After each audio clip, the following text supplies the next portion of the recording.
कहानियों से जुड़े 30 प्रश्न। पहला, मैं हार गई यही सच है, किसकी कहानी है? मन्नू भंडारी। वापसी कहानी की लेखिका कौन है? उषा प्रियमवदा।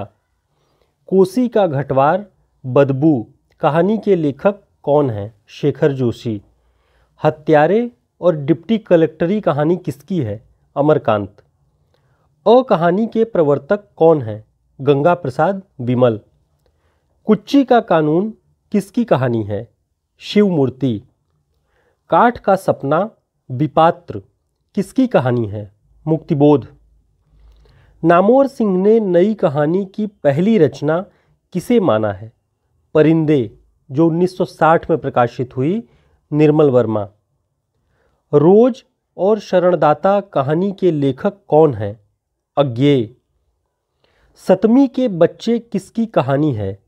राहुल सांकृत्यायन। चीफ की दावत किसकी कहानी है? भीष्म साहनी। मलबे का मालिक, फौलाद का आकाश और हीना किसकी कहानी है? मोहन राकेश। चरणदास चोर किसकी कहानी है? विजयदान देथा। पंच परमेश्वर 1916 में प्रकाशित प्रेमचंद की कहानी है। प्रेमचंद की सभी कहानियों का संग्रह किस नाम से प्रकाशित है? मानसरोवर 8 खंडों में। जैनेन्द्र की कहानी खेल, फांसी, जाह्नवी, दो चिड़िया। ईलाचंद्र जोशी किस प्रकार के कथाकार हैं? मनोविश्लेषणवादी। यशपाल किस विचारधारा के कथाकार हैं? प्रगतिवादी। छाया, प्रतिध्वनि, आकाशदीप, आंधी और इंद्रजाल किसकी कहानी संग्रह है? जयशंकर प्रसाद। केशव प्रसाद सिंह की चंद्रलोक की यात्रा हिंदी की प्रथम वैज्ञानिक कहानी है। हिंदी की प्रथम वैज्ञानिक कहानी केशव प्रसाद सिंह की चंद्रलोक की यात्रा। लाल पान की बेगम, तीसरी कसम उर्फ मारे गए गुलफाम किसकी कहानी है? रेणु की, फणीश्वरनाथ रेणु। गुलकी बन्नो किसकी कहानी है? धर्मवीर भारती। राजा निर्बंसिया, कस्बे का आदमी किसकी कहानी है?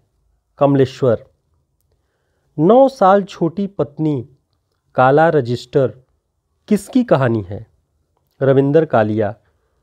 कर्मनाशा की हार और दादी माँ किसकी कहानी है? शिव प्रसाद सिंह। फूलों का कुर्ता और उत्तमी की माँ किसकी कहानी है? यशपाल की। पिता और घंटा किसकी कहानी है? ज्ञानरंजन की। पेपरवेट किसकी कहानी है? गिरिराज किशोर।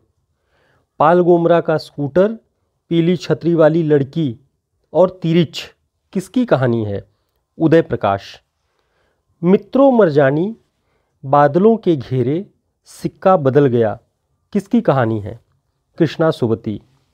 मित्रों, ये पूरी 30 जो क्रम आप देख रहे थे कहानियों के नाम के, ये कुल मिलाकर के 50 से 60 कहानियों का संग्रह है, जिन्हें आप अगर याद कर लेते हैं, ये सारी बहुत ही महत्वपूर्ण कहानियां हैं जो हिंदी साहित्य में और परीक्षाओं में बार बार इनका नाम लिया जाता है। तो इनके रचनाकार के बारे में आपको पता होना चाहिए, ताकि परीक्षाओं में जब भी ऑप्शन आए तो आपको कोई कन्फ्यूज़न न रहे।